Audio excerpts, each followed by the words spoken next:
Две реномирани француски референтни лаборатории ги потврдија наодите за листерија од македонските институции, информира министерот за здравство Никола Тодоров. Резултатите ги добиле од Институтот Луи Пастер од Париз и референтната лабораторија Ансес, исто така од Париз, кои ги потврдиле резултатите од изолатите од храна за листерија, односно потврдиле дека причината за појава на листерија била свински врат на компанија од Куманово.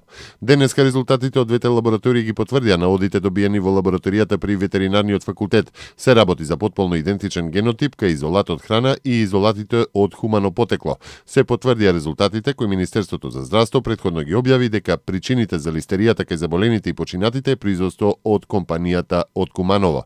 Добивме потврда дека станува збор за ист извор на листерија.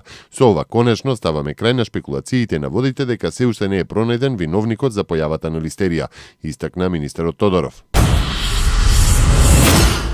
Министрите за транспорт на Македонија, Бугарија и Албанија во Софија усвоија декларација за спроведување проекти од значење за трите држави и со која ќе се залагаат коридорот 8 да стане еден од приоритетите на Европската унија. Со декларацијата која ја усвоивме утрово со моите колеги министри, тежнееме коридорот 8 да стане еден од приоритетите на Европската унија. Сакам да потенцирам дека во Македонија се градат два нови автопати на коридорот 8. Оваа година започнавме со работа на првата од трите делници за железничко поврзување со Бугарија, што значи дека активно работиме на проектите за поврзување на Македонија и Бугарија, изјави министерот за транспорт и врски Миле Јанакиевски по средбата со бугарскиот и албанскиот колега Никола Ангелопа. Грчките медиуми не пишуваат за тоа дали Македонија била тема на разговорите на генералниот секретар на НАТО Јенс Столтенберг со државниот врв на Атина. Само провладиниот Катимерини ја наведува изјавата на грчкиот премиер Андонис Самарас, која опиша како безвременска стратешка цел на Грција за евроатлантската интеграција на Западен Балкан. Јавно не беше спомната Македонија, но грчката позиција и на НАТО останува дека треба да има заемно прифатливо решение за името, пишува Катимерини. За Грција останува неприфатливо и Македонија да ги почне преговорите со Европската унија, а во меѓувреме да се води и процесот за решавање на прашањето за името во рамките на Обединетите нации, иако тоа од официјална Атина веќе го побараа неколку нејзини партнери во Европската унија, меѓу кои и Белгија. Председателите на Македонија и на Србија, Ѓорѓе Иванов и Томислав Николич, на денешната средба во Белград констатирале дека соработката меѓу двете земји е многу добра и оти пријателските односи се развиваат во духот на добрососедството и блиска соработка помеѓу двата народа. Иванов нагласил дека различните ставови по некои прашања не треба да се спречуваат за да имаме извонредни односи.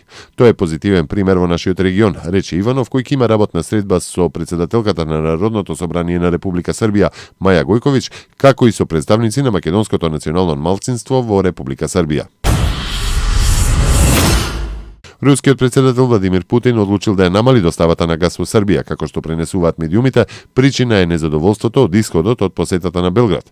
Информацијата е потврдила и подпредседателката на владата Зорана Михајловиќ, која за медиумите рекла дека Србија е подготвена да си ги подмири заостанатите долгови за гасот. Вучич одбил да потпише протокол со кој се регулира враќањето на $200 милиони долг за гасот до март следната година. Сметал дека Путиновата понуда била нефер, бидејќи Русија профитира од Србија преку нафтената индустрија на Србија. Косово нема да стане заробеник на политичката криза, а доколку лидерите на политичките партии не постигнат конечен договор за формирање на косовските институции, ќе разгледаме можност за одржување вонредни избори, истакна косовската председателка Јахјага. Изборите се последна опција, но Косово не може да остане заробено во несогласување интереси на лидерите на политичките субјекти. Истакна таа, додавајќи дека нема да одредува никакви рокови. Бугарскиот мандатар за состав на владата Бојко Борисов не е оптимист за исходот од преговорите за новиот владин кабинет. Лидерот на ГЕРБ објасни дека ако не се дојде до договор, може и да го врати мандатот, со дообјаснување дека може да отстапи од позицијата за кабинет на малцинство само на ГЕРБ. Изјавата е дадена ден откако преговарачките тимови конечно договорија формулата за формирање на влада. ГЕРБ и РБ најавија дека се договорени за коалицирање и се согласни Патриотскиот фронт да е дел од мнозинството, но без да учествува во него. Не сум оптимист за преговорите, не ја исклучувам новата опција, но тоа ни е веќе кој 10-ти состанок и секогаш се договараме преговарачкиот тим да се консултира и следниот пат нема да може да донесеме конечна одлука бидејќи повторно ќе се консултираме, објасни Борисов.